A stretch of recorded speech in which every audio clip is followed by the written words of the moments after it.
বিসমিল্লাহির রহমানির রহিম। আসসালামু আলাইকুম।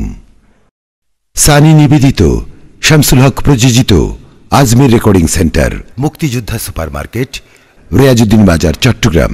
মোবাইল 0189330853। এখন তাকরীর পেশ করবেন বিশিষ্ট মিডিয়া ব্যক্তিত্ব, আন্তর্জাতিক খ্যাতিসম্পন্ন বক্তা, প্রখ্যাত আলোচক হযরত আল্লামা মুহাম্মদ সুলাইমান আলী রজভী। আলোচক মোহনা টিভি ইসলামী অনুষ্ঠান। Chairman Ehsan international media. Chairman Ashrafia Alia Rizvi foundation, Bangladesh. दोनों आलम को हुई है शिकिल प्यारी या रसूल, ऐसी कुदरत ने तेरी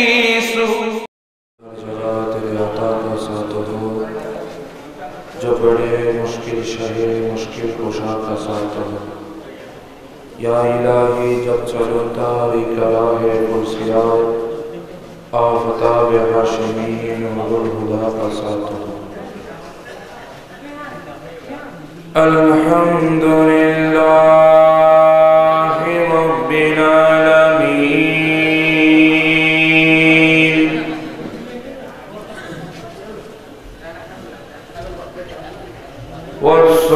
वस्सलातु वस्सलामु अला सय्यिदिना हबीबिना सय्यिदिल मुरसलीन खातमन नबीय्यीन जद्दिल हसन वल हुसैन रज़ियल्लाहु तआला हुमा। सय्यिदिना मुहम्मदुल मुस्तफा सल्लल्लाहु अलैहि वसल्लम व अला आलिहि व सहबिहि अजमाईन। अम्मा बाद फक़द क़ाल अल्लाहु तआला फ़ी शान हबीबिही आमिरा व मुख़बिरा। इन्नल्लाह व मलाइकतहु युसल्लूना अलन नबी या अय्युहल्लज़ीना आमनू सल्लू अलैहि व सल्लिमू तस्लीमा। अल्लाहुम्मा सल्लि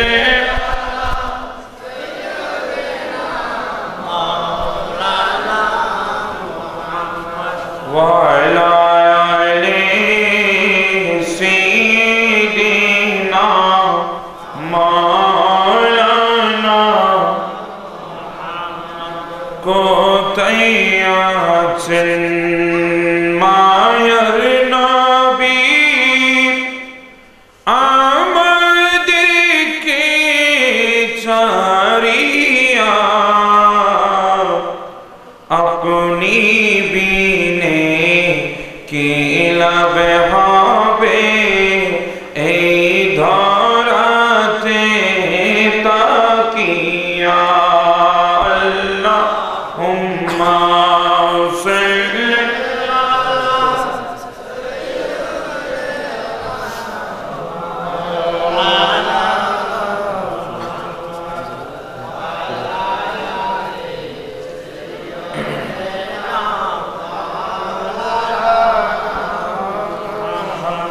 हर के ला इलाहा इल्लल्लाह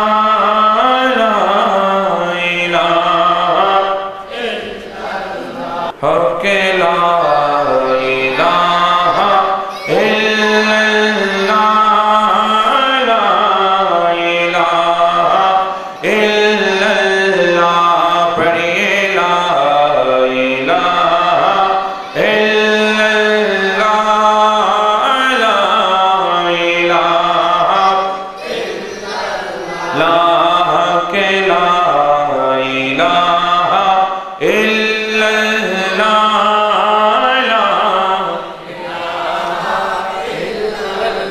হাসবি রব্বি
হেফজখানা ও এতিমখানার 12তম সালানা জলসা ও চার আউলিয়ার পবিত্র বার্ষিক ওরদ শরীফ উপলক্ষে আয়োজিত আজকের এই আজিম ও শান নূরানী মাহফিলের সম্মানিত সভাপতি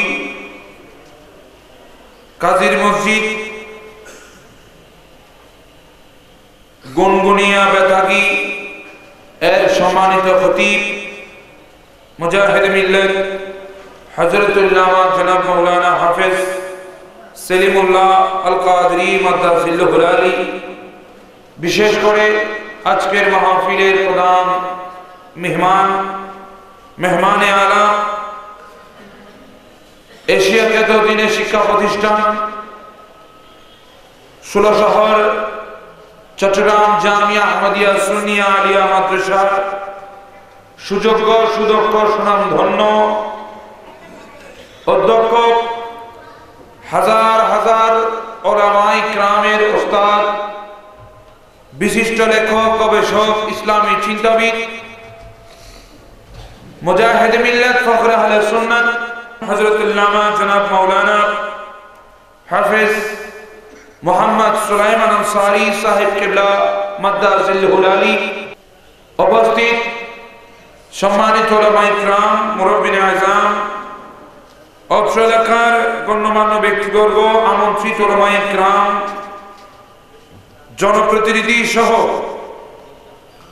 অত্র প্রতিষ্ঠানের পরিচালনা পরিষদের সকল সদস্য ভাইয়েরা, বিশেষ করে আমার সামনে বসে আছেন দূর দূরান্ত থেকে আগত আল্লাহ প্রেমিক, নবী প্রেমিক, ওয়ালি প্রেমিক, সরল মনার সুন্নি মুসলমান ভাইরা, পর্দানসীন অসংখ্য মা বোনেরা, কচি কাঁচা কলিজার টুকরা সোনামণিরা, রাহমানি ওয়া রাহমাকুমুল্লাহু তাআলা, আসসালামু আলাইকুম ওয়া রাহমাতুল্লাহি তাআলা ওয়া বারাকাতুহু। সর্বপ্রথম মহান রব্বুল আলামিনের আলিশান দরবারে শুকরিয়া জ্ঞাপন করছি যে মহান রব্বুল আলামিন আজকের এই গোলজারে মদিনা কাউকালী রাঙ্গুনিয়া চার আউলিয়া হযরতখানা এতিমখানার 12তম সালানা জলসা উপলক্ষে আউলিয়া কেরামের বার্ষিক ওরদ শরীফ সহ আয়োজিত আজকের মাহফিলে যোগদান করার তৌফিক দান করেছেন। সে মহান রব্বুল আলামিনের দরবারে শুকরিয়া তার সবাই উচ্চ স্বরে মহব্বতে বলেন আলহামদুলিল্লাহ।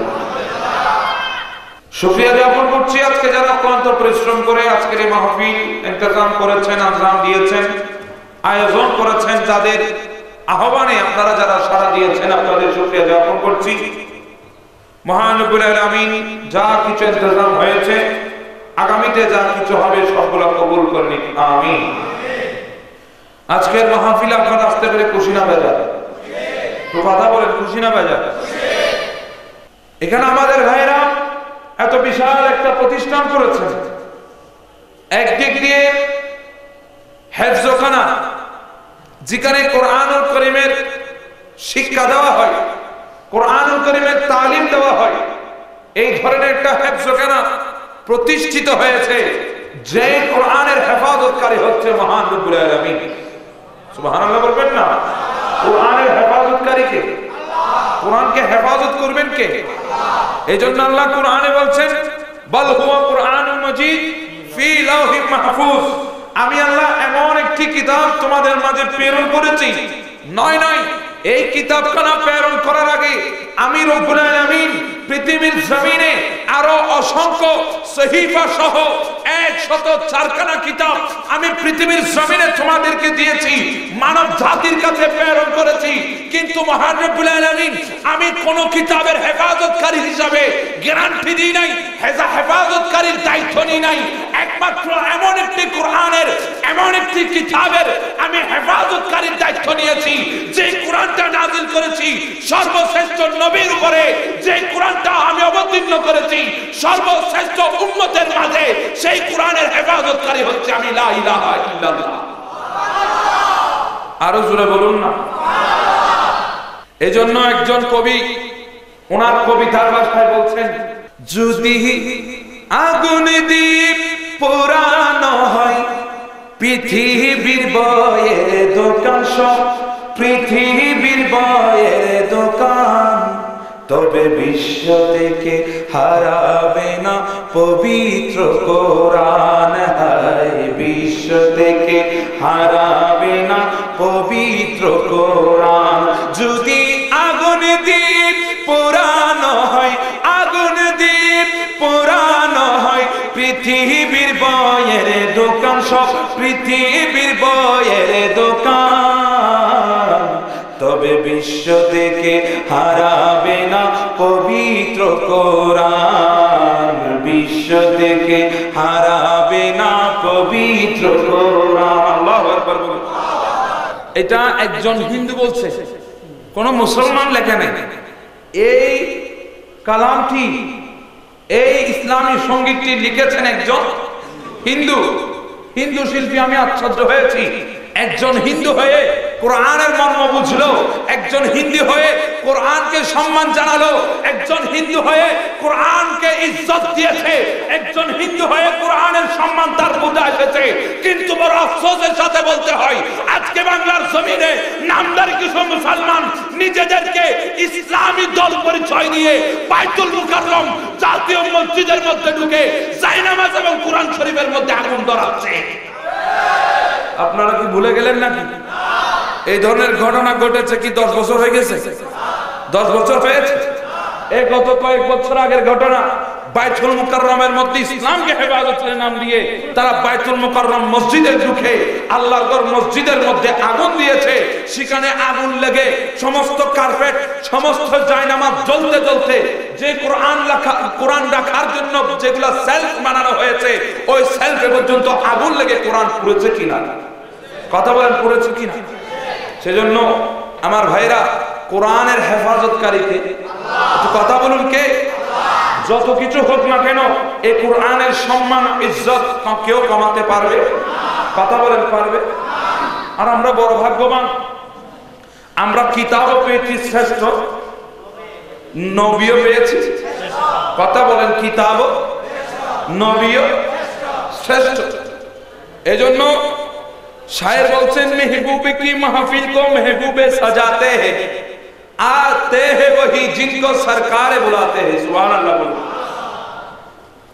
আপনারা মনে করছেন এই মাহফিল কেন পরিচালনা পরিষদের পক্ষ থেকে সাজানো হয়েছে? নয় নয়, এই মাহফিল ততক্ষণ পর্যন্ত সাজানো সম্ভব হতো না যতক্ষণ আমার রাসূলের ন্যায়করণ হতো না। সুবহানাল্লাহ বলুন না। আর এই মাহফিলে যারা এসেছেন, আতে হে ওহি জিনকো সরকারে বুলাতে হে, এই মাহফিলে তারাই আসতে পারবেন যাদেরকে মদিনাতুল মুনাওয়ারা থেকে আমার রাসূল দাওয়াত দিয়েছেন। আরো জোরে বলুন। আপনারা যারা আসতে পেরেছেন তারা ভাগ্যবান। কথা বলেন, ভাগ্যবান কিনা? এই ধরনের মাহফিলে আসলে গুনাহ হয় না, গুনাহ মাফ হয়? একটু চিৎকার দিয়ে বলুন, গুনাহ হয় না, গুনাহ মাফ হয়? আল্লাহ আমাদের গুনাহ মাফ করে দিন। আরো জোরে বলুন। আল্লাহর দরবারে যদি ক্ষমা চান, ক্ষমা করতে পারে কিনা? কথা বলেন, পারে কিনা? ক্ষমা যদি চাও প্রভু পাপ দরিয়ায় ক্ষমা করে দিবে প্রভু ক্ষমা বিলাই ক্ষমা বিলাই দরবারে কেন তার হাত পাতো না দরবারে কেন তার হাত পাতো না প্রভুর প্রেমে মন সারা দাও না বান্দা প্রভুর প্রেমে মন সারা দাও না হৃদয়ের জানালাটা খুলে দাও না হৃদয়ের জানালাটা খুলে দাও না প্রভুর প্রেমে মন সারা দাও না বান্দা প্রভুর প্রেমে মন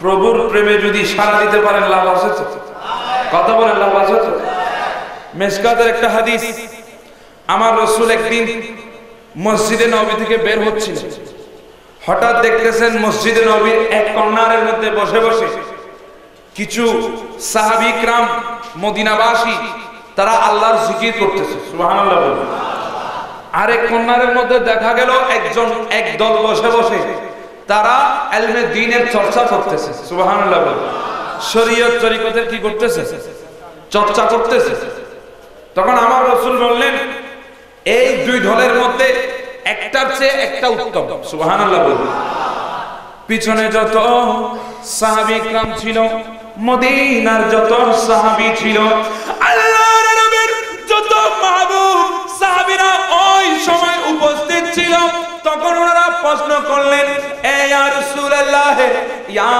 হাবিবাল্লাহ এখানে দুটো দলই ভালো কাজ করছে একদল জিকির করে আর একদল ইলমে দ্বীন ইলমে শরীয়ত ইলমে তরিকত ইলমে হাকিকত ইলমে মারফতের চর্চা করে ওনারা জ্ঞানের চর্চা করছে আরেক দিকের মধ্যে এই দল আল্লাহর জিকির করছে কিন্তু আপনি নবীর নবুয়তের জবানে আপনি নবীর নবুয়তের কলমা আপনি নবীর নবুয়তের কালাম বের হলো একদল আরেক দলের চাইতে উত্তম এটা কেন আপনি নবী আপনার জবান দিয়ে বের করেছেন আমার নবী বলেন আমার সাহাবীরা শুনো শুনো আমি রাসূল কেন বলেছি একদল আরেক দলের চাইতে উত্তম একদল আরেক দলের চাইতে আফজল এই কথা আমি কেন বলেছি তোমরা একটু শুনে নাও আমি রাসূল দেখতেছি ওনারা আল্লাহর জিকির করতেছে ওনারাও ভালো কাজের মধ্যে আছেন এই কাজের জন্য তারা নিজ নিজ আমলের মধ্যে সওয়াব লিপিবদ্ধ হয়ে যাবে তাদের আমলনামার মধ্যে সওয়াব লিখিত হয়ে যাবে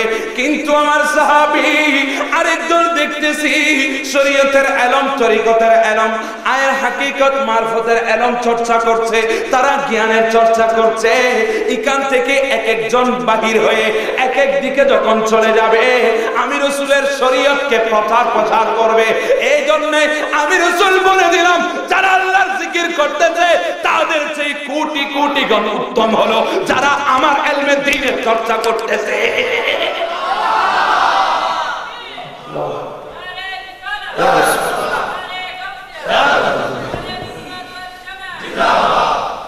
আল্লাহু আকবার বলবেন না অসুবিধা হচ্ছে কথা বলেন অসুবিধা হচ্ছে নবীও শ্রেষ্ঠ কিতাব কথা বলেন নবীও শ্রেষ্ঠ কিতাব আমার রাসূল শ্রেষ্ঠের মধ্যে কোনো সন্দেহ আছে এজন্য কাজী নজরুল বলছেন কত সুন্দর করে নূরে মুহাম্মদ সাল্লাল্লাহু আলা তুমি বাদশার বাদশাহ কমলিওয়ালা নূরে মুহাম্মদ সাল্লাল্লাহু আলা তুমি বাদশার বাদশাহ কমলিওয়ালা তারানে वाला नबी बचाने वाला ताराने वाला नबी बचाने वाला তুমি বাদশার বাদশাহ আল্লাহু আকবার বল আর জোরে আল্লাহু আকবার বলতে চেয়েছিলাম রসুল শ্রেষ্ঠ কিতাব, একটু কথা বলেন, রসুল শ্রেষ্ঠ কিতাব, শ্রেষ্ঠ। আমার নবী শ্রেষ্ঠ, এর মধ্যে কোনো সন্দেহ আছে? যদি সন্দেহ থাকে, আমার আল্লাহর জন্য কোরআনুল কারীমে সূরা আরাফের আয়াতের মধ্যে আমার আল্লাহ বর্ণনা করে দিচ্ছেন। সুবহানাল্লাহ। কুল ইয়া আইয়ুহান নাসু ইন্নী রাসূলুল্লাহি ইলাইকুম জামিআ। হুজুর কোরআন আয়াত কি না? আমার আল্লাহ বলে রাসূল আপনার নূরানি জুবানে বলেন, আমি আল্লাহ বলবো না, আপনার নূরানি জুবান দিয়ে আপনি বলে দিন, আপনার নূরানি জুবান দিয়ে আপনি এলান করে দিন, এ পরওয়ারদিগার আলম, আপনি যদি বলে দেন তার মধ্যে সমস্যা কই? আপনি বলে দিলে তো আপনার রাসূলের ইজ্জত আরো বেড়ে যাবে। আল্লাহ বলছেন না না, এ আমার বান্দারা তোরা বুঝিসনি, আমি আল্লাহ কোরআনুল কারীমের মধ্যে সব কানে বারবার বলেছি কুল কুল কুল। রাসূল আপনার নবুয়তের জুবানে বলুন, রাসূল আপনার নবুয়তের জুবানে বলুন, রাসূল আপনার নূরানি জুবানে বলুন, রাসূল আপনার বরকতময় জুবানে বলে দিন। কারণ হলো কিয়ামত পর্যন্ত আমার রাসূলের কিছু দুশমন পৃথিবীর জমিনের মধ্যে থাকবে, তারা বলবে কোরআনের মধ্যে আল্লাহর হুকুম চলেছে, রাসূলের হুকুম চলে নাই। সেজন্য আমি রব্বুল আলামিন কুল কুল বলে বলে আমার রাসূলের নূরানি জুবান দিয়ে বলার জন্য আমি আল্লাহ নির্দেশ করেছি। কারণ কোরআনটা শুধু আমার নয়, এই কোরআনের মধ্যে যেমন ভাবে আমি লা ইলাহা ইল্লাল্লাহর জিকির আছে, তেমনি ভাবে মুহাম্মদুর রাসূলুল্লাহ জিকিরও আমি আল্লাহ করেছি। আরো জোরে বলুন, একটু মহাব্বতে বলুন। কোরআনের মধ্যে একটা সূরা আছে, সূরার নাম হচ্ছে সূরা ইখলাস। আছে তো? আপনারা সূরা ইখলাস জীবনে কোনোদিন নাম শুনছেন নাকি আজকে প্রথম? কারা কারা প্রথম শুনেছেন হাত তুলুন। ওই তুলছে প্রথম শুনেছে সূরা ইখলাস। এটাকে তাফসীরের ভাষায় অনেক নাম দিয়েছেন, মুফাসসির ইকরাম অনেক নাম দিয়েছেন। তন্মধ্যে একটি নাম হলো সূরাতুত তাওহীদ। সুবহানাল্লাহ। কারণ এই সূরার মধ্যে গোটা সূরায় আমার আল্লাহর তাওহীদ বর্ণনা হয়েছে। সুবহানাল্লাহ বলবেন না? তখন প্রশ্ন হলো, আল্লাহ এখানে আপনি আপনার রাসূলের শান বর্ণনা করাচ্ছেন, আপনি বলছেন সেজন্য রাসূল আপনি বলে দিন, কিন্তু সূরা ইখলাসের মধ্যে এখানে তো আপনি আল্লাহর তাওহীদ বর্ণনা হয়েছে, সেখানে আপনি বললে অসুবিধা কোথায়? সুবহানাল্লাহ বলবেন না? আমার ভাইরা, আমার আল্লাহ রাব্বুল আলামিন বলেন আমি আল্লাহ বলিনি, আমার রাসূলকে বলতে বলেছি কুল হুয়াল্লাহু আহাদ। রাসূল আপনি বলে দিন আমি আল্লাহ। কথা বলেন আমি আল্লাহ। আল্লাহ কয়জন? কথা বলেন কয়জন? কারো সন্দেহ আছেনি? সন্দেহ থাকলে মুসলমান থাকবেন নি। আল্লাহ কয়জন? সবার বিশ্বাস আছে তো? তিনবার ডাক দিন আল্লাহ। আরো মহব্বতে বলুন আল্লাহ। আরো মহব্বতে ডাক দিয়ে বলুন আল্লাহ। আল্লাহ আল্লাহ ডাকলে গুনাহ হয় নাকি গুনাহ মাফ হয়? আমার আল্লাহ বলে শুনো শুনো, আমি বলেছি কুল, রাসূল আপনি বলে দিন। রাসূল আপনার নূরানি জুবান দিয়ে বলুন, রাসূল আপনার বরকতময় জুবানে বলে দিন। আল্লাহ আপনার তাওহীদ আপনি বর্ণনা করবেন, আপনার জুবান দিয়ে বললে অসুবিধা কই? আপনার জুবান দিয়ে বললে সমস্যা কই? আল্লাহ আপনি তো বলতে পারতেন আনাল্লাহুল আহাদ, আমি আল্লাহ এক, এই কথা তো আপনি বলতে পারতেন। কিন্তু মহান রব্বুল আলামিন আপনি কেন এখানে কুল বলেন? তাওহীদ বর্ণনা করবেন, আপনার তাওহীদ বর্ণনা করবেন, আপনি নিজের তাওহীদ বর্ণনা করবেন, আপনি খোদা নিজের, কিন্তু সেখানে কুল বলে কেন মুস্তাফাকে আপনি শামিল করলেন? কেন রাসূলকে আপনি মাঝখানে নিয়ে আসলেন? আল্লাহ বলে দুনিয়ার মানুষ শুনো শুনো, কিয়ামত পর্যন্ত এমন কতগুলা ব্যাকল মুসলমান থাকবে, এমন কতগুলা আন্তর্জাতিক দানিশ মুফাসসির থাকবে, যারা আমার তাওহীদ বর্ণনা করতে গিয়ে তাওহীদি জনতা নাম দিয়ে তাওহীদ বর্ণনা করতে গিয়ে আমার রাসূলের জিকির করবে না, আমার রাসূলের জিকির ফেলে দেবে। সেই জন্য ওই সমস্ত বেকুবদেরকে, ওই সমস্ত ব্যাকলদেরকে আমি আল্লাহ শিক্ষা দিয়েছি সূরা ইখলাসের মধ্যে তাওহীদ বর্ণনা করব আমি, জবান হবে মুস্তাফার। কিয়ামত পর্যন্ত যারা আমার তাওহীদ বর্ণনা করবে, মাঝখানে আমার রাসূলকে না আনলে আমি আল্লাহর তাওহীদ পরিপূর্ণ হবে না।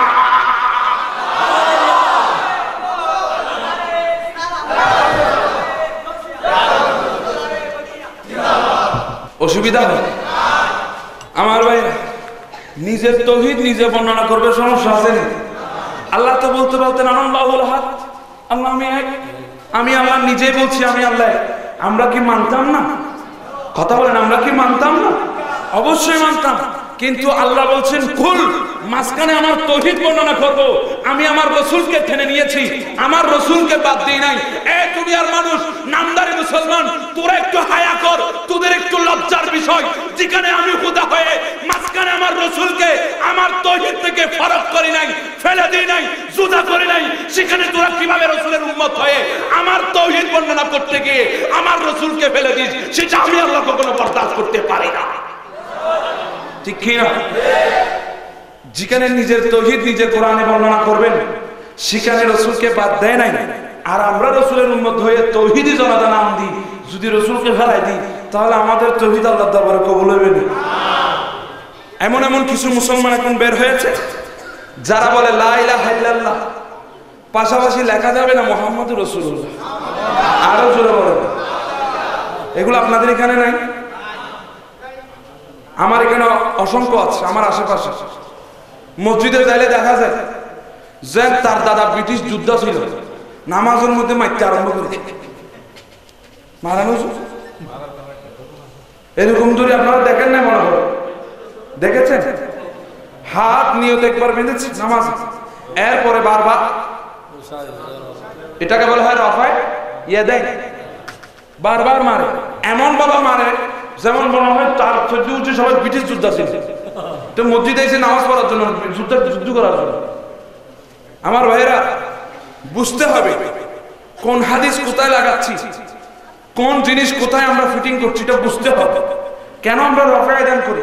আমাদের অনেক ভাই উত্তর দিতে পারেন না, জানেনও না। আমি আপনাদেরকে বলে দিচ্ছি আজকে, অসুবিধা হচ্ছে? আমি যদিও আমি এক লাইনে আছি, এইদিকে যখন ঢুকেছি এটা শেষ করে ইনশাল্লাহ আমি আমার লাইনে আসবো। বেশিক্ষণ দেরি করবো না, এই সর্বোচ্চ 5 মিনিটের মধ্যে শেষ করবো। আপনাদের অসুবিধা হচ্ছে আমি দেখতে পাচ্ছি। মাহফিল চলবে? হাত তুলে বল আলহামদুলিল্লাহ। দয়াল তোমার দরে আজ জানাই এ আদমে, আমি তাকে চাই না এই দুনিয়া সুখের বাগুনে, আমি সর্বক্ষণ জ্বলতে চাই, সর্বক্ষণ জ্বলতে চাই। সবাই রাসূল পাকের প্রেমে জ্বলতে রাজি আছেন তো? দুই হাত তুলবেন, রাজি আছেন তো? আল্লাহ কবুল করুন। আমার ভাইরা, রাফায় এটা প্রত্যেকে আসে। আমার রাসূল প্রথম তারিখের কিতাবগুলো খুলেন, বিশেষ করে আরবে একটা বিশ্ববিখ্যাত একটা তারিখের কিতাব আছে। আমার রাসূল ইসলামের প্রথম যুগে, অর্থাৎ যখন আমার রাসূল কিছু বিধর্মীদেরকে দাওয়াত দিয়ে ইসলামের মধ্যে এনেছেন, তাদেরকে আমার রাসূল বলছেন তোমরা নামাজ পড়ো। আমি রাসূলকে যেভাবে পড়তে দেখি, আমি রাসূল যেভাবে নামাজ পড়ি, তোমরা সেভাবে কি পড়ো? নামাজ পড়ো।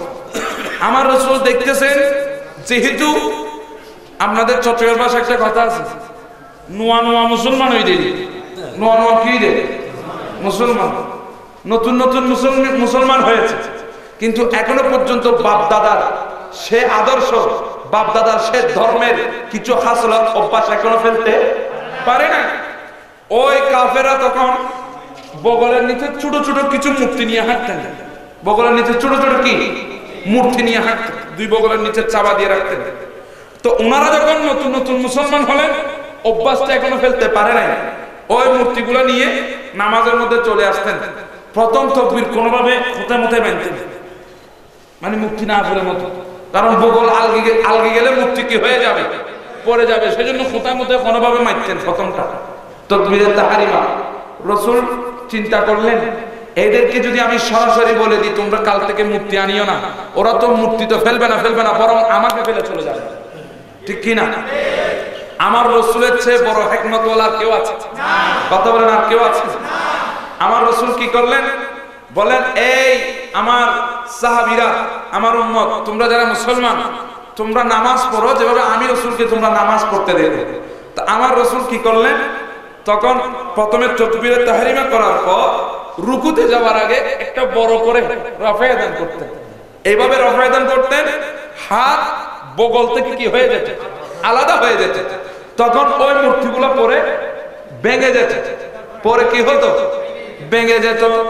এইভাবে একবার, দুইবার, তিনবার যখন মূর্তিগুলা আনে, মূর্তিগুলা পরে পরে ভেঙে যায়, তখন ওনারা চিন্তা করলেন আর আমরা মূর্তি আনবো না, হয়তো আমাদের মূর্তি আনাটা রসুলের পছন্দ হয় নাই, সেই জন্য রসুল আমাদের দিয়ে রফায়ে দান করাচ্ছেন।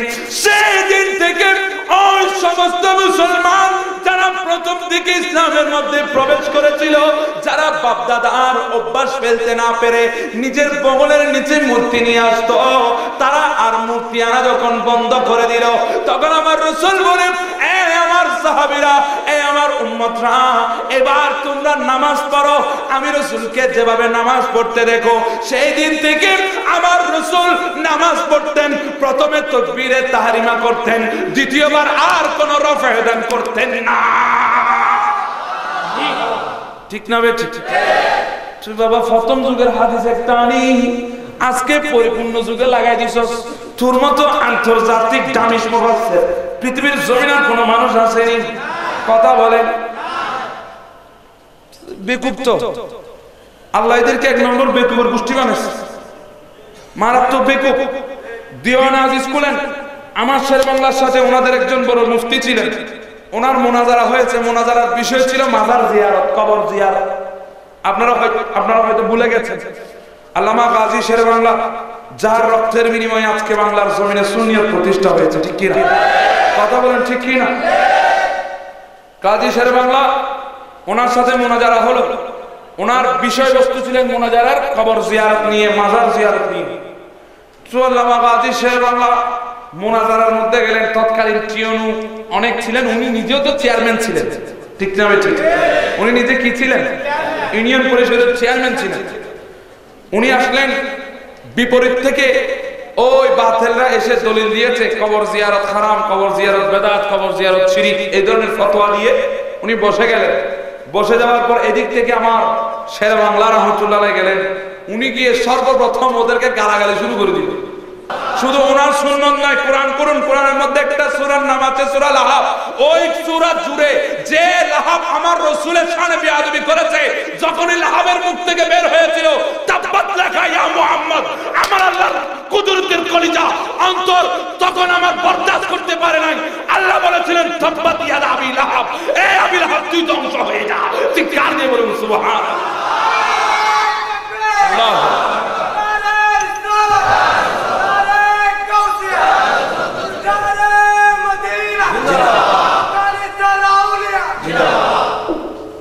দেখুন, আল্লাহ রসুলের শানে বেয়াদবি করলে সহ্য হয় না কার? কথা বলেন, সহ্য হয় না কার? তার প্রমাণ সূরা লাহাব, আপনারা খুলে দেখেন, এখানে অসংখ্য কোরআনের তরজমা আছে, আপনারা খুলে দেখেন, কোনো সমস্যা নাই। ওখানে খুললে দেখবেন গোটা সূরার মধ্যে আমার আল্লাহ আবুল আহাবকে গালি দিয়েছে। ওই সুন্নাত পালন করেছে আমার আল্লামা গাজী শেরেবাংলা, সুবহানাল্লাহ বলেন। আমার ভাইরা, আমার শেরেবাংলা রহমাতুল্লাহ গিয়ে গালাগালি শুরু করে দিলেন, গালি শুরু করে দিলেন। তখন ওনাদের বড় মুফতি সাহেব ফয়জুল্লাহ সাহেব, উনি বলতেছেন, হাই হাই, ইনি নাকি আলেম, ইনি নাকি সুন্নিয়তের বড় ইমাম। আরে দেখো ওনার মুখ দিয়ে কি ধরনের গালি বের হচ্ছে, ওনার মুখ দিয়ে ধরনের গালি বের হচ্ছে, আমার আব্বা আম্মাকে গালি দিচ্ছে। আমার আব্বা আম্মা তো মারা গেছে, কবরে চলে গেছে, ওনার গালির কারণে আমার আব্বা আম্মা কবরে থাকতে পারতেছে না। তখন শেরেবাংলা বলে, ওরে বিয়াক করার ভোলা বিয়াক হল, যদি আমার গালি তোর আব্বা আম্মার কবরে যায়, তোর আব্বা আম্মা কবরে থাকতে না পারে, আমি শেরেবাংলার মুখে সূরা ফাতিহা, সূরা ইখলাস পড়লে এগুলা কবরের মধ্যে যাবে না। বেকুবের দল কিছু বলতে পারেনি, এক যুক্তি শেষ হয়ে গেল। ভাইরা, এই ধরনের জিনিস জিজ্ঞাসা করার জন্য আমার রাসূলের দরবারেও কিছু মুনাফিক, কিছু কাফের আসতো কিনা? কথা বলেন, আসতো কিনা? সুন্নিরা মুনাজারা ডাক দেয়, কারণ হলো আমার রাসূলও মুনাজারা করতেন, সুবহানাল্লাহ বলেন। বেশ কম হলো আমার রাসূল মুনাজারা করতেন কাফেরদের সাথে। এখন তারা কাফের থেকে কিছু উন্নতই নাম দিছে মুসলমান, কিন্তু ভিতরে কাফের ঠিকই আছে, উপরে লেবাসটা পাল্টাই মুসলমান দিছে। তাদের সাথে এখন আমরা যারা হক মুসলমান সুন্নি আছি, তাদের থেকে মুনাজারা করতে হবে, ঠিক না বেঠিক? আমার ভাইরা, আপনাদেরকে অসুবিধা হবে? বলতে চেয়েছিলাম, আল্লাহ কুরআনুল কারীমের সূরা আরাফ শরীফের আয়াতে কারিমায় আমার আল্লাহ বললেন, কুল, হে রাসূল আপনার নবুয়তের জবানে বলে দিন আপনি হচ্ছেন আমি আল্লাহর প্রেরিত রাসূল আর আপনি রাসূলকে কি মর্যাদা হিসেবে প্রেরণ করেছি আপনি রাসূলকে কেমন করে দুনিয়ার জমিনে প্রেরণ করেছি গোটা কায়নাতের মশরিক থেকে মাগরিব পর্যন্ত শিমাল থেকে জুনুব পর্যন্ত গোটা কুল কায়নাতের মধ্যে আমি আল্লাহ যেভাবে রব্বুল আলামিন সেভাবে আমি আল্লাহ আপনাকে জামিআ বলে গোটা পৃথিবীর জন্য রহমতুল লিল আলামিন বানিয়েছি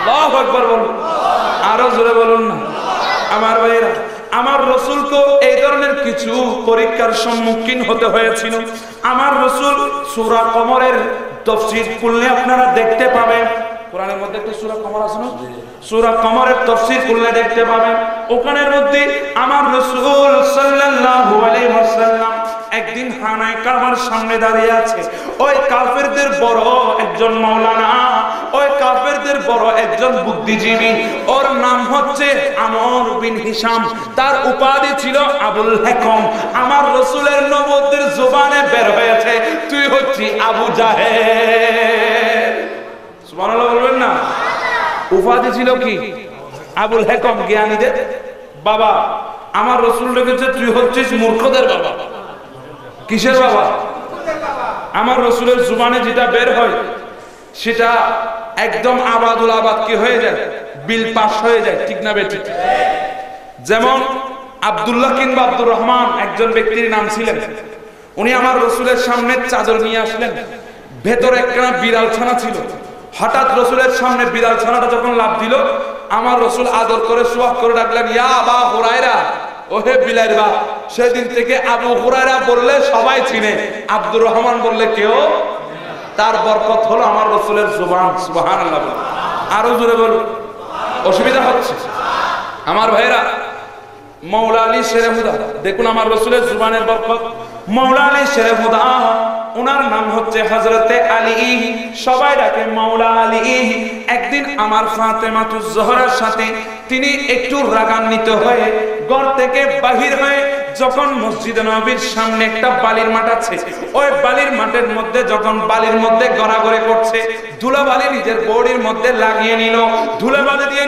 নিজের মুখখানা নিজেই মাখামাখি করে নিলেন আমার রাসূল মা ফাতেমাতুজ জোহরা রাদিয়াল্লাহু তাআলা আনহা সাইয়্যিদাতুন নিসা খাতুনে জান্নাতের ঘরের মধ্যে আমার মাহবুব নবী সরওয়ারে কায়নাত তশরিফ নিয়ে মা ফাতেমাকে বললেন ওহে মা ও ফাতেমা আমার আলী কোথায় আমার কলিজার টুকরা আলী কই মা ফাতেমা বলে ইয়া রাসূলুল্লাহ ইয়া হাবিবাল্লাহ আপনার আলী আজকে আমার সাথে একটু রাগান্বিত হয়ে আমার সাথে একটু রাগ করে আমার সাথে একটু অভিমান করে আমার ঘর থেকে বাহির হয়ে চলে গেছে আমার রাসূল বললেন মা ও ফাতিমা তুমি কেন আমার আলীকে কষ্ট দিয়েছো এই কথা বলে আমার রাসূল নিজেই মাওলা আলীকে খুঁজতে বের হয়ে গেলেন অনেক খোঁজাখুঁজি করলেন শেষ পর্যন্ত মসজিদে নববীর সামনে ওই বালির মাঠের সামনে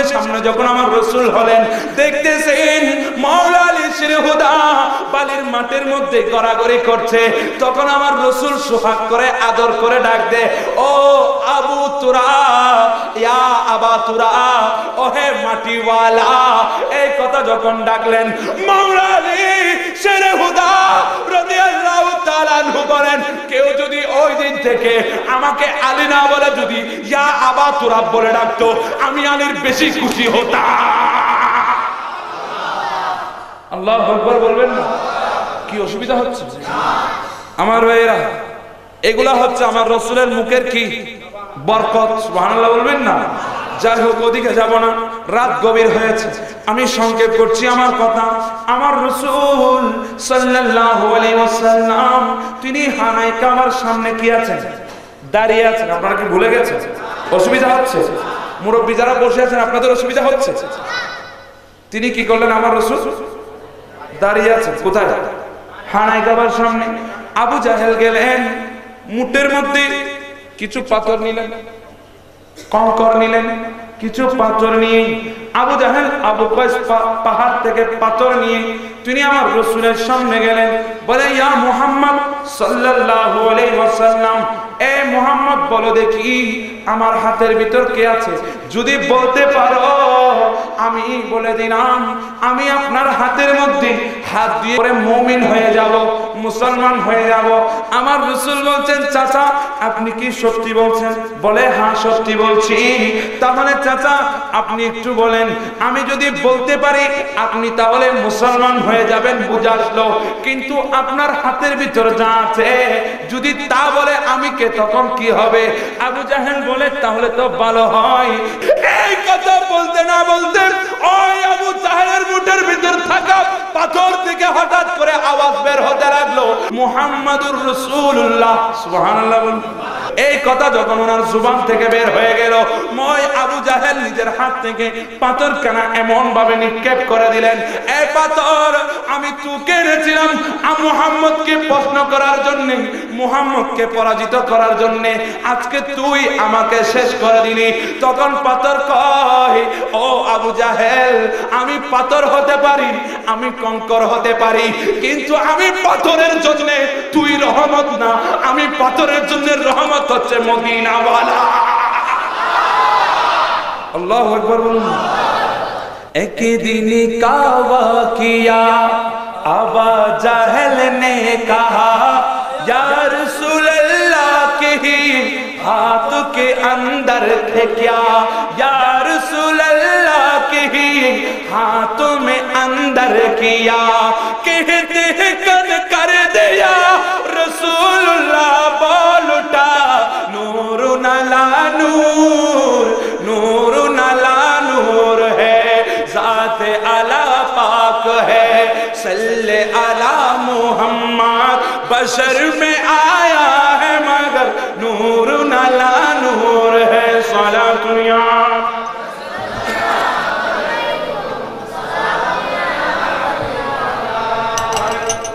আমার রাসূল জানে কি জানে না? কথা বলেন জানে কি জানে না? আমার ভাইরা আবু জাহেলের মুখ কি হয়ে গেল? মলিন হয়ে গেল।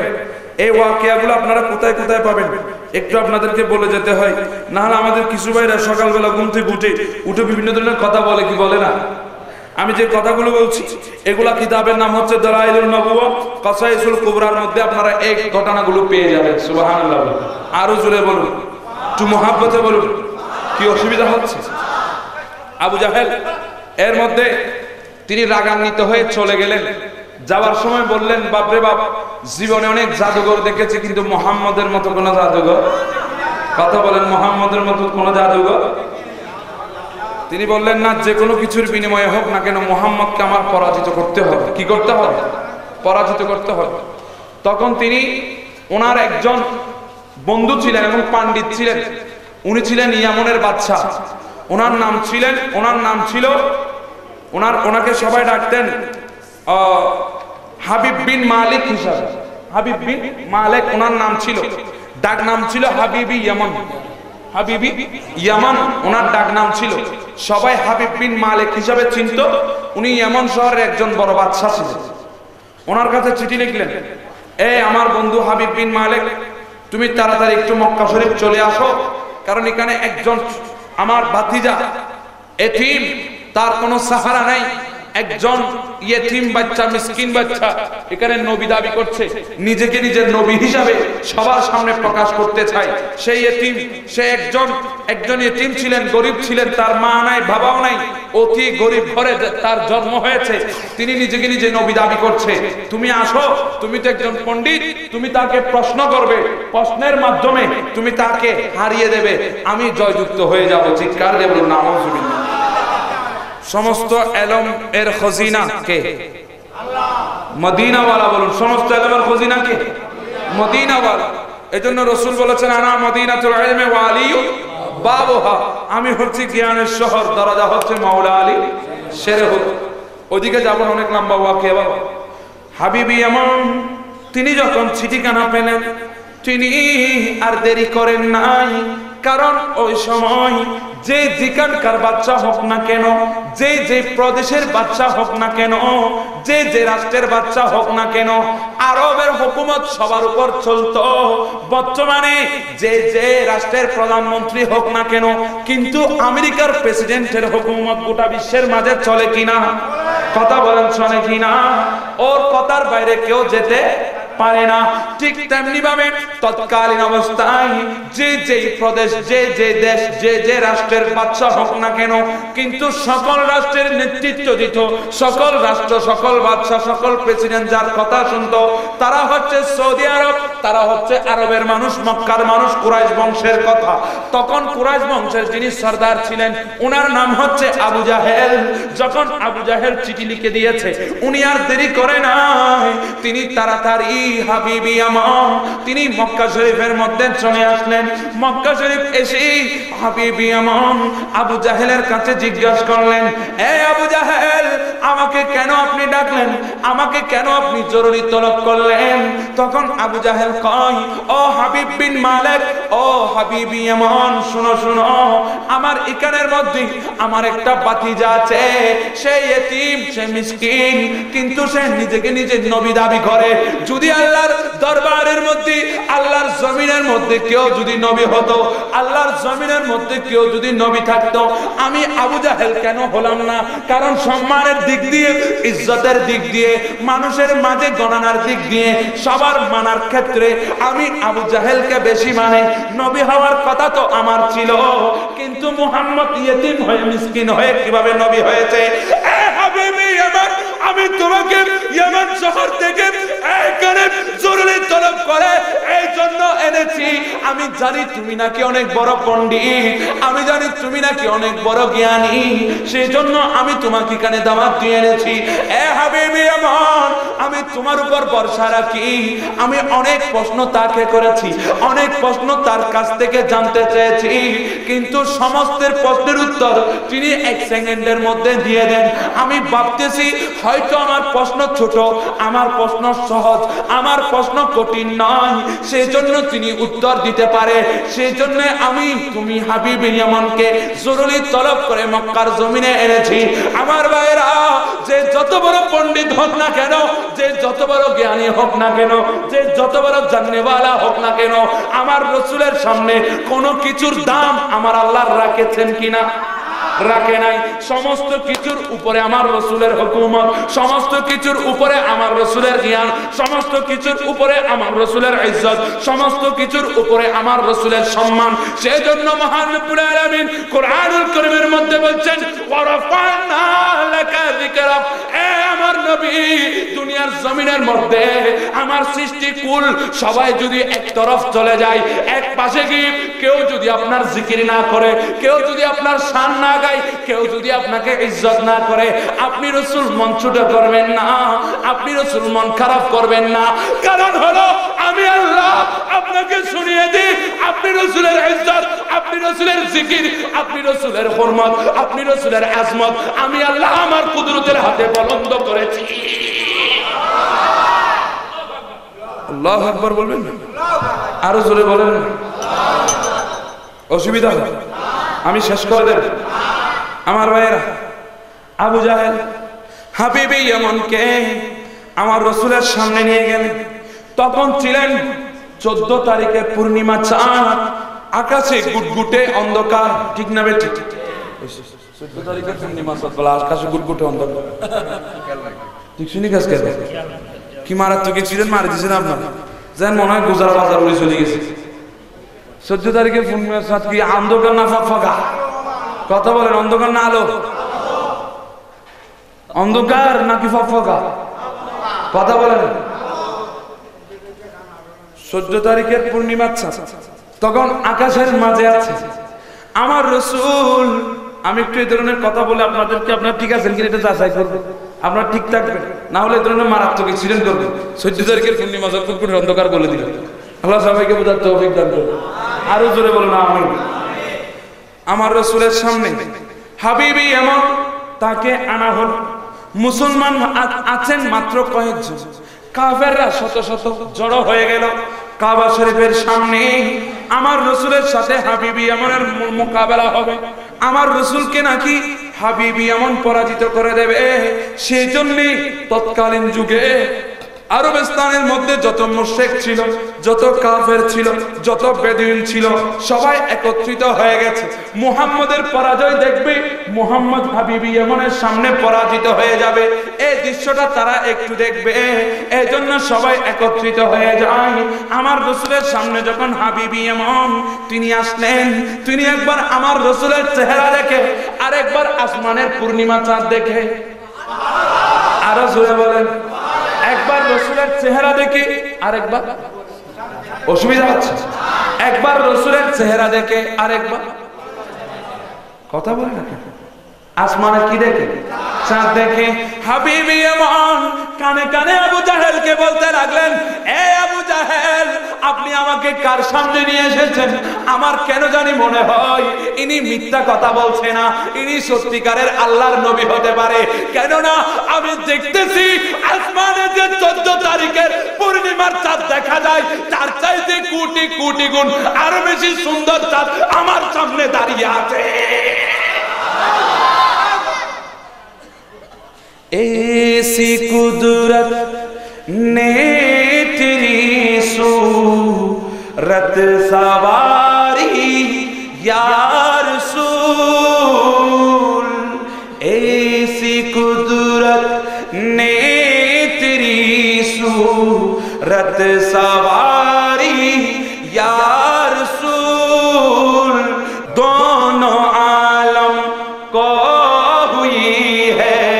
शिकल प्यारी या रसूल, ऐसी कुदरत ने तेरी सूरत सवारी या रसूल, दोनों आलम को हुई है शिकल प्यारी या रसूल। सला सुनिया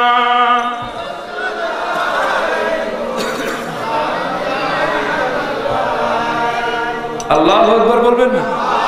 আরো মুহাব্বতে বলুন আল্লাহু আকবার। পূর্ণিমার চাঁদ কোথায়? কথা বলেন, পূর্ণিমার চাঁদ কোথায়?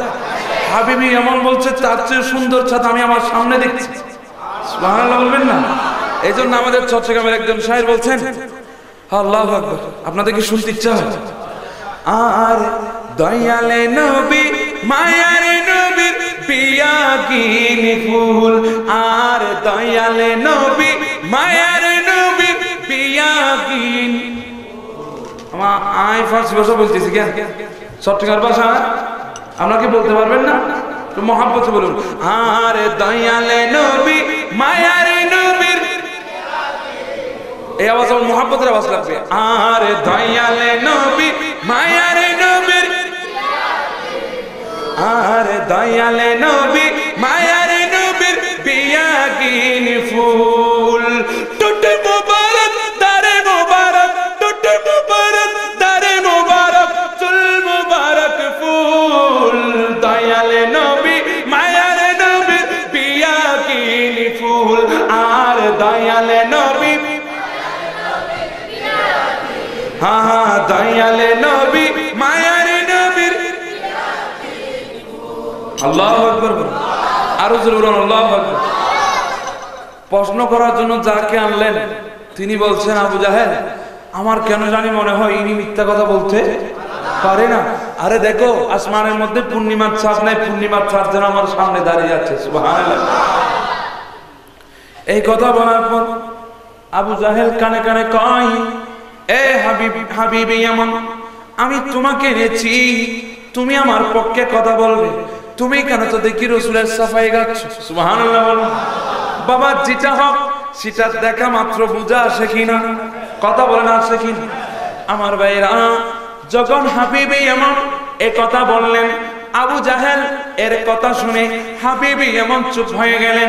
তিনি আমার রাসূলের কাছে প্রশ্ন করলেন, ইয়া মুহাম্মদ সাল্লাল্লাহু আলাইহি ওয়াসাল্লাম, আমি আপনার কাছে দুটো প্রশ্ন করব। কয়টা প্রশ্ন? দুইটা, একটা প্রশ্ন হবে আসমানি জগতের, আরেকটা প্রশ্ন হবে জমিনের মধ্যে, এই পৃথিবীর মধ্যে। একটা প্রশ্ন আসমানে, আরেকটা প্রশ্ন জমিনে। দুইটা প্রশ্ন আমি করব। আমার রাসূল ডাক দিয়ে বলেন, এ হাবিবি আমার, শুনো শুনো, তুমি কি প্রশ্ন করো না করো এটা তোমার ব্যাপার। দুইটা প্রশ্ন নয়, 2 লাখ প্রশ্ন যদি আমি রাসূলকে তুমি করো, আমি মুহূর্তের ভিতর আল্লাহর কসম করে বলি সব প্রশ্নের উত্তর দিয়ে দেব। রাসূলকে এই ইলম দান করেছে কে? আরো জোরে বলেন। আপনাদের কোনো অসুবিধা আছে? অসুবিধা হয় এই ধরনের কিছু পাবলিক আসেনি। আল্লাহ আমাদেরকে বোঝার তৌফিক দান করুন। হাবিবি এমন কয়টা প্রশ্ন করবে আপনারা মনে রাখবেন, কয়টা প্রশ্ন? আমি কিতাবের নাম বলেছি কিনা, বলেছেন কিনা? আপনারা কিতাবগুলো খুলে দেখেন, ওই কিতাবের মধ্যে আপনারা পেয়ে যাবেন। সুবহানাল্লাহ। হাবিবি এমন যখন বললেন কয়টা প্রশ্ন করব? একটা প্রশ্ন হবে কোথায়, আর একটা প্রশ্ন হবে জমিনের মধ্যে। হাবিবি এমন তিনি যখন আমার রাসূলের সামনে বললেন, এ মুহাম্মদ সাল্লাল্লাহু আলাইহি ওয়াসাল্লাম, প্রথম প্রশ্ন আপনার কাছে আমি করব যে আসমানের মধ্যে একটা চন্দ্র দেখা যায়। সুবহানাল্লাহ। আসমানের মধ্যে যে একটা চন্দ্র দেখা যাচ্ছে, আসমানের মধ্যে যে একটা চন্দ্র ঝিলমিল করছে, আপনি যদি নবী হন তাহলে আপনি ওটাকে দ্বিখণ্ডিত করতে পারবেন। যদি নবী না হন তাহলে আপনি এটা পারবেন না। দেখুন হাবিবি এমন তখনও কিন্তু কাফের, তিনি কাফের হয়, তার বিশ্বাস হচ্ছে নবী যা চায় তা করতে পারে। আরো জোরে বলেন। কিন্তু আমার দেশের নামদারি মুসলমান কয় আমার নবীর কাছে কোনো ক্ষমতা নাই। নাউজুবিল্লাহ বলবেন না আমার ভাইরা। হাবিবি এমন আমার রাসূলকে বললেন, ইয়া মুহাম্মদ সাল্লাল্লাহু আলাইহি ওয়াসাল্লাম, আপনি যদি নবী হন তাহলে আপনি ওই চন্দ্রকে দ্বিখণ্ডিত করে দিতে পারবেন। চন্দ্র দ্বিখণ্ডিত হয়ে যাবে, আপনি নবী হলে সেটা পারবেন। যদি আপনি নবী না হন সেটা কোনোদিন আপনার দ্বারা সম্ভব নয়। আমার রাসূল এই কথা শুনে আর দেরি না করে আমার রাসূল সরওয়ারে কায়নাত তার ডান হাত মুবারক আসমানের দিকে উত্তোলন করলেন। শাহাদাত আঙ্গুল যখন উত্তোলন করে কোন ধরনের প্রেসার দিয়ে নয়, কোন ধরনের জোর দিয়ে নয়, আমার রাসূলের শাহাদাত আঙ্গুলের মাথাখানা যখন ইশারা হলো, ওই আসমান 2 টুকরা হয়ে জমিনের মধ্যে পড়ে যায়। আল্লাহু আকবার। আরো জোরে বলেন। আপনি যখন আমাকে হুকুম দিয়েছেন, আপনি যখন আমাকে হুকুম দিলেন, আমি চন্দ্র তো আপনার কদমের ধুল, আমি চন্দ্র তো আপনার কদমের ধুল, আমি চন্দ্র আপনি কদমের বরকত, আমি চাঁদ আপনার জন্য এসেছি, আমি চাঁদ যা হয়েছি আপনি থেকে পেয়েছি। সেজন্য ইয়া রাসূলুল্লাহ, ইয়া হাবিবাল্লাহ, যখন আপনি আমাকে ইশারা করলেন আমি আর দেরি করব না গো নবী, আমি তাড়াতাড়ি আশিক প্রমাণ দেওয়ার জন্য, আমি যে আপনার গোলাম সেটা প্রমাণ করার জন্য আমি আসমানের চন্দ্র আর দেরি না করে সাথে সাথে আমি নিজেকে বিসর্জন দিয়ে আমি জমিনের মধ্যে লুটিয়ে পড়েছি। আল্লাহু আকবার। আরো জোরে বলে। এজন্য একজন শায়ের বলছেন, রাসূল আমি তোমায় না চিনিলে তোমার কি আসে যায়, আমি তোমায় না চিনিলে তোমার কি আসে যায়, দন জাহান তোমারি, দন জাহান তোমারি, ইয়া রাসূলুল্লাহ ইয়া হাবিব, ইয়া রাসূল, তুমি ছিলে জমিনে আর চন্দ্র ছিল আসমানে, মক্কারি কাফের গরিব নবুয়ত প্রমাণে করে আপনায় আবেদন, চন্দ্র করতে দ্বিখণ্ডন করে তোমায় আবেদন, চন্দ্র করতে দ্বিখণ্ডন, দেখে তোমার তর্জনী চাঁদ হয়ে যায় কুরবানি, দেখে তোমার তর্জনী চাঁদ হয়ে যায় কুরবানি, আশিকের পরিচয় দিয়ে চির অম্লান হয়ে যায়, আশিকের পরিচয় দিয়ে চির অম্লান হয়ে যায় ইয়া রাসূল হ্যাঁ হ্যাঁ ইয়া রাসূলুল্লাহ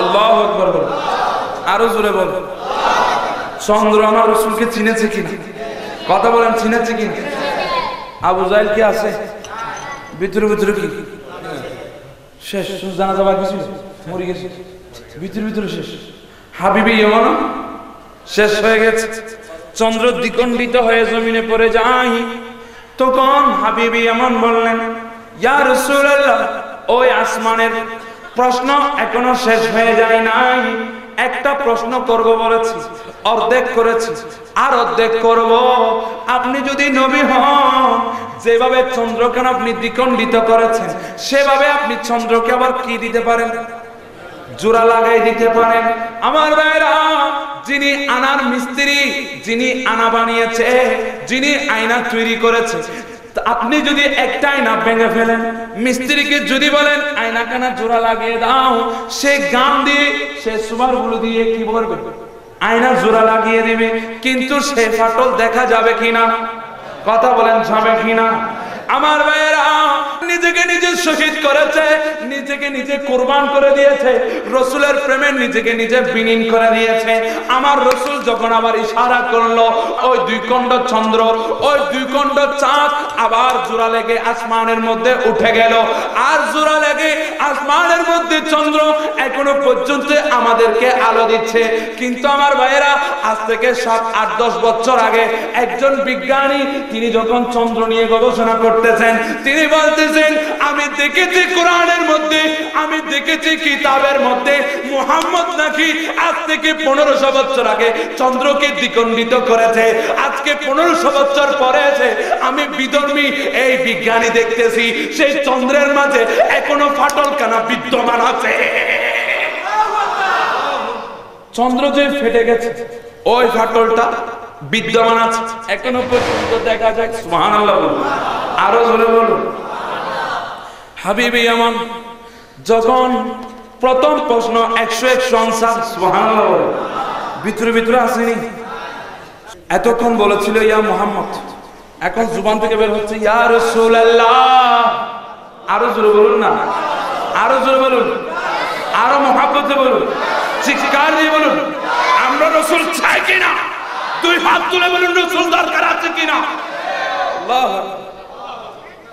বলে ইয়া রাসূলুল্লাহ এতক্ষণ ছিল ইয়া মুহাম্মাদের মধ্যে এখন চলে এসেছে ইয়া রাসূলুল্লাহর মধ্যে সুবহানাল্লাহ আবু জাহেলের কেউ টিপতেছে হাবিবি এমনরে টিপতেছে তুই এরকম বলছিস কি লাগ মুহাম্মদ থেকে ইয়া রাসূলুল্লাহ চলে গেছিস কোন সময় তুই আবার কদমের মধ্যে পড়িস তুরা আনছি বেটা প্রশ্ন করার জন্য তুই কি প্রশ্ন করতে সবগুলো উত্তর মারে সুবহানাল্লাহ বলো আমার রাসূল কালাম দান করেছে কোরআনের মধ্যে আল্লাহ বলেন আর রহমান ওয়া আল্লামা কথা বলেন ওয়া আল্লামা রহমান ने अपनी हबीब को कुरान सिखलाया सुभान अल्लाह बोले নিজের খোদা নিজেকে কি শিক্ষা দিয়েছেন কোরআন শিক্ষা দিয়েছেন সেখানে আর কোন ব্যক্তির ক্ষমতা আছে রাসূলের ইলম নিয়ে টানাটানি করা আল্লাহ সবাইকে বোঝার তৌফিক দান করুন তারপরেও দুঃখের সাথে বলতে হয় আমাদের ও ওনাদের একজন মুরব্বী ওনার নাম হচ্ছে খলিল আহমদ তাম্বুটুপি তার লিখিত কিতাব বারাহিনে কাতিয়া ওখানের মধ্যে উনি লিখেছেন শয়তান এবং আজরাইলের জ্ঞান আমার রাসূলের জ্ঞানের চেয়ে আরো বেশি আরো জোরে বলেন এটা কি যেমন তেমন কথা আমি কি গালি দিলাম আমি কিতাবের নাম বলেছি ওনাদের মাওলানা সাহেবের নামটা সুন্দর করে নিয়েছি যেখানে উনি বলছেন আজরাইলের জ্ঞান শয়তানের জ্ঞান আমার রাসূলের চেয়ে আরো বেশি তাহলে উনি শয়তানের জ্ঞানকে স্বীকার করেছেন তার মানে উনি শয়তানের উত্তরসূরি ঠিক না বেঠি ঠিক না বেঠি উনি শয়তানের কি উত্তরসূরি কারণ শয়তানের ক্ষমতা কি করেছেন জ্ঞানকে সে স্বীকার করেছেন নাউজুবিল্লাহ বলুন আমার ভাইয়েরা আমার রাসূলকে জ্ঞান দিয়েছেন কারো কমানোর কোনো সুযোগ আছে হাবিবি আমার আমি শেষ করে দিচ্ছি হাবিবি আমার তিনি দ্বিতীয় নম্বর প্রশ্নের মধ্যে আসলেন ইয়া রাসূলুল্লাহ ইয়া হাবিবাল্লাহ প্রথম প্রশ্ন করেছে 101 আনসার দিয়েছেন দ্বিতীয় নম্বর প্রশ্ন আমি আপনার কাছে করতে চাই। তখন আমার রাসূল বলে, হাবিবি আমার, তুমি দ্বিতীয় নম্বর প্রশ্ন কি করবে বলো? বলে, ইয়া রাসূলুল্লাহ, ইয়া হাবিবাল্লাহ, আমি হাবিবি আমার দ্বিতীয় নম্বর প্রশ্ন করব। আপনি রাসূল একটু বলেন আমার অন্তরের মধ্যে কি প্রশ্ন আছে, আর আমার অন্তরের মধ্যে কি আশা আছে, কি বেদনা আছে, কি আরজি আছে, এটাই হচ্ছে আমার দ্বিতীয় নম্বর প্রশ্ন। আমার রাসূল মদিনা ওয়ালা সরওয়ারে কায়নাত ইমামুল আম্বিয়া তিনি জবাব দিচ্ছে, এ হাবিবি আমার, শুনো শুনো, তোমার অন্তরের মধ্যে প্রশ্ন আছে, তোমার অন্তরের মধ্যে জল্পনা কল্পনা আছে। আমি রাসূল জানো তোমার একটা মেয়ে আছে, ওই মেয়েটার দুইটা হাত নাই, দুইটা হাত এগুলা অবশ হয়ে গেছে, দুইটা চোখ থাকতো সে অন্ধ হয়ে গেছে, তার কাছে কোনো চোখ নাই, সে কথা বলতে পারে না, সে বুবা। তুমি হাবিবি আমার অন্তরের মধ্যে একটা আশা হলো, আমি রাসূল জানো তোমার মেয়ের জন্য দোয়া করে তোমার মেয়েকে ভালো করে দিই, আল্লাহ যেন আমার দুয়ার বরকতে তোমার মেয়েকে সুস্থ করে দেন, এটাই তোমার অন্তরের মধ্যে আছে। এ হাবিবি এমন, তোমাকে এটা আমাকে বলতে হবে না, যখন তুমি আমার সামনে এসেছো তখন আমি তোমার অন্তরে এই আশা দেখে, এই আরজি দেখে, এই টেনশন দেখে, এই চিন্তা দেখে আমি রাসূল ওই সময় আল্লাহর দরবারে দোয়া করেছি। আর তুমি এখন গিয়ে এমনে দেখো তোমার মেয়ে সম্পূর্ণ ভালো হয়ে আমি রাসূলের হাতের মধ্যে হাত দিয়ে তোমার মেয়ে এমনের মধ্যে আমি মক্কার মধ্যে তোমার সামনে, আর তোমার মেয়ে সম্পূর্ণ ভালো হয়ে আমার হাতে হাত দিয়ে সেই মুসলমান হয়ে গেছে। চিৎকার দিয়ে বলুন সুবহান। হাবিবি আমার তিনি আর দেরি করলেন না, তিনি আমার রাসূলের কদমের মধ্যে পড়ে গেলেন। ইয়া রাসূলুল্লাহ, ইয়া হাবিবাল্লাহ, আমি হাবিবি এমন, আপনি আমার মনে যা আশা ছিল, আমি অনেক ডাক্তারের কাছে গিয়েছি, অনেক কবিরাজের কাছে গিয়েছি, অনেক হাকিমের কাছে গিয়েছি, অনেক বিজ্ঞানীর কাছে গিয়েছি, আমার মেয়েকে কেউ ভালো করতে পারে নাই, অনেক টাকা আমি খরচ করে ফেলেছি, কিন্তু ইয়া রাসূলুল্লাহ, ইয়া হাবিবাল্লাহ, আমি আপনার সামনে 1 মিনিট হয়নি আসেছি, 1 মিনিটও অতিবাহিত হয়নি, আপনি রাসূল আমার অন্তরের খবর জানেন, সেই রাসূল তো অন্য কোন রাসূলের মতো হতে পারে না, নিশ্চয়ই তিনি কোন ইমামুল আম্বিয়া। ইয়া রাসূলুল্লাহ, আমি আর দেরি করব না, আমি আপনার কদমের মধ্যে আমার হাতখানা লাগিয়ে দিয়ে লা ইলাহা ইল্লাল্লাহু মুহাম্মাদুর রাসূলুল্লাহ পড়ে আমি আপনার গোলাম হয়ে যাব।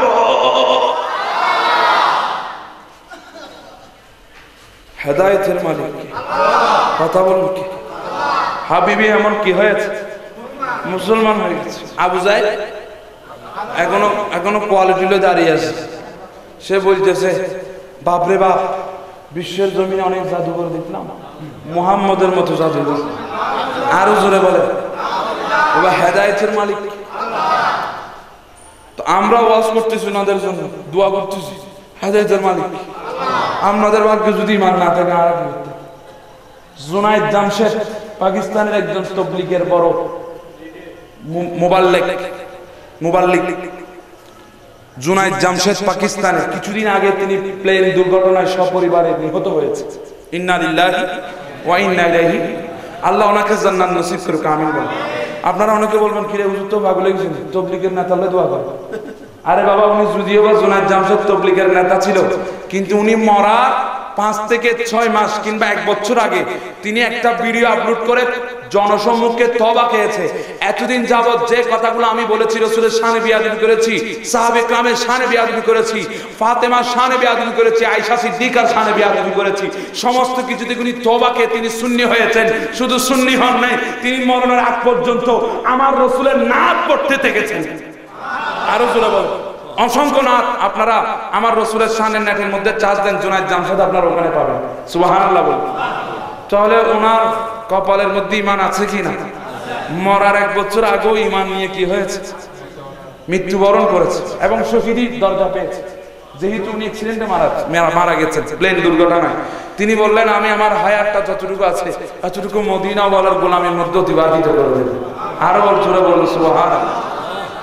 আমার ভাইয়েরা, হেদায়েতের মালিক, আমরা দোয়া করছি আল্লাহ আমাদেরকে হেদায়েত নসিব করুন। আরো জোরে বলুন। আমার ভাইয়েরা, ইলমে দ্বীনের প্রয়োজন আছে তো? কথা বলেন, আছে তো? আমার রসুলের ইলম যেরকম বেমিসাল, আমার রসুলের সত্যিকারের গোলাম হতে পারলে ওদের ইলমও কি? কথা বলেন, ওদের ইলমও কি? বেমিসাল। লাস্ট আরেকটি কথা ওয়াকিয়া বলে আমি শেষ করছি।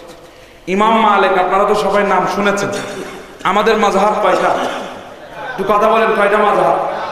একটা মাযহাবের নাম, কথা বলেন, একটা মাযহাবের নাম হানেফি, আরেকটি মাযহাবের নাম শাফি, আরেকটি মাযহাবের নাম মালিকি, আরেকটি মাযহাবের নাম হাম্বলি। কয়টি মাযহাব? চারটি মাযহাব। চারটি মাযহাবের মধ্যে তৃতীয় নম্বর মাযহাবের নাম হচ্ছে কি? মালিকি। ইমাম মালিক রাদিয়াল্লাহু তাআলা আনহু মাযহাব। উনি কিভাবে ছাত্রদেরকে কিতাব পড়াচ্ছেন এটা বর্ণনা করব। আপনাদেরকে শুনতে ইচ্ছা হচ্ছে? অসুবিধা হচ্ছে? হযরত ইমাম মালিক রাদিয়াল্লাহু তাআলা তিনি একদিন হাদিস শরীফ পড়াচ্ছেন। কি শরীফ? হাদিস শরীফ পড়াচ্ছেন। আমার রাসূলের কালামগুলো শিক্ষা দিচ্ছেন। আমার রাসূল যে ধরনের কথা বলেছেন, যে কিছু আমার রাসূল আমাদের জন্য রেখে গেলেন, ওই হাদিসে পাক তিনি কুলে পড়াতে লাগলেন, তিনি ছাত্রদেরকে শিক্ষা দিতে লাগলেন। হঠাৎ করে ইমাম মালিক ওনার হাতের মধ্যে একটা বিষাক্ত বিচ্ছু এসে ওনাকে একবার কামড় দিল। কয়বার? বিচ্ছুর মধ্যে বিষ আছে না নাই? কথা বলেন। বিচ্ছু কামড় দিল, তিনি বিচ্ছু সরায় না, তিনি হাদিসে পড়াচ্ছেন। আবারও কামড় দিল, তিনি বিচ্ছু সরায় না, তিনি হাদিসে পড়াচ্ছেন। আবার কামড় দিল, তিনি বিচ্ছু সরায় না, হাদিসে পড়াচ্ছেন। এইভাবে পড়াতে পড়াতে ওই বিচ্ছু একবার নয়, দুইবার নয়, বরাবর 17 বার ইমাম মালিককে দর্শন করেছেন, ইমাম মালিককে কামড় দিয়েছেন, ইমাম মালিকের উপর আঘাত এনেছেন। ইমাম মালিক 17 বার পরে যখন ওনার হাদিস পড়া শেষ হয়ে যায়, আর এই বিচ্ছু 17 বার কামড় দেওয়ার পর সে বিচ্ছু নিজে নিজে চলে গেল, আর ইমাম মালিক গোটা শরীরের মধ্যে বিষ ছড়িয়ে ছিটিয়ে গেল। তিনি হাওমাও করে কান্নাকাটি করতে লাগলেন। বিষের বেদনা তার সহ্য হয় না, তিনি জমিনের মধ্যে গড়াগড়ি আরম্ভ করে দিল। হঠাৎ করে ছাত্ররা, ওনার যারা স্টুডেন্ট ছিল, ওনার যারা তালেব ছিল, ওনার যারা ছাত্র ছিল, তারা জিজ্ঞাসা করে, ইমাম মালিক, ও আমার হুজুর, ও আমাদের উস্তাদ জি, আপনাকে এই বিচ্ছু দর্শন করেছে, আপনি চাইলে তাকে প্রথমে ছড়িয়ে দিতে পারতেন, প্রথম কামড়ের পর তাকে তাড়িয়ে দিতে পারতেন, কিন্তু আপনি তাকে তাড়ালেন না কেন? সেই তো আপনাকে কোন 17 বার কামড় দিয়েছে, আপনি তো মারা যাবেন, আপনি তো দুনিয়া থেকে বিদায় হয়ে যাবেন, আপনার গোটা শরীরের মধ্যে বিষ চলে এসেছে, আপনি বিষের বেদনায় ছটফট করতেছেন। ইমাম মালিক কয়, এ আমার ছাত্ররা, তোমাদের কাছে আমি একটা প্রশ্ন রাখতে চাই, আমার জানের মূল্য বেশি নাকি আমার রাসূলের হাদিসের মূল্য বেশি? আরো জোরে বলে, জানের মূল্য বেশি না হাদিসের মূল্য বেশি? কথা বলেন। হাদিসের মূল্য বেশি, জ্ঞানের মূল্য বেশি, আমার রাসূলের কালামের মূল্য বেশি, আমার রাসূল যে কথাবার্তা বলেছেন এগুলার মূল্য বেশি। সেই জন্য আমি ইমাম মালিক তোমাদের কাছে জানতে চাই, আমার জানের মূল্য বেশি না হাদিসের মূল্য বেশি? তখন ছাত্ররা জবাব দিতে লাগলো, হুজুর, আপনার রাসূল পাক সাল্লাল্লাহু আলাইহি ওয়াসাল্লামের হাদিসের সামনে আপনার জানের কোনো মূল্যায়ন নাই, আপনার জান মূল্যবান এটা বলা যাবে না, রাসূল পাকের হাদিস অনেক বড় মূল্যবান। তখন ইমাম মালিক কয়, এ আমার ছাত্ররা, তবে তোমরা কেন বললে আমি বিচ্ছু সরালাম না? আমি ইমাম মালিক মনে মনে চিন্তা করছি, যদি হাদিস পড়াতে পড়াতে যদি আমার মৃত্যুবরণ হয়ে যায়, আমি যদিও মরণের কোলে ঢলে পড়ি, দুনিয়ার কেউ যদি আমাকে না চায়, কিন্তু হাদিস পড়ানো অবস্থায় আমি মরেছি বলে সবাই আমাকে ছেড়ে দিতে পারে, কিন্তু মদিনাওয়ালা রাসূল নিজের রওজায়ে পাক থেকে 2 হাত কানা বাড়িয়ে দিয়ে আমি ইমাম মালিককে তো রিসিভ করার জন্য চলে আসবে। আরো জোরে বলেন, মহাব্বতে বলেন।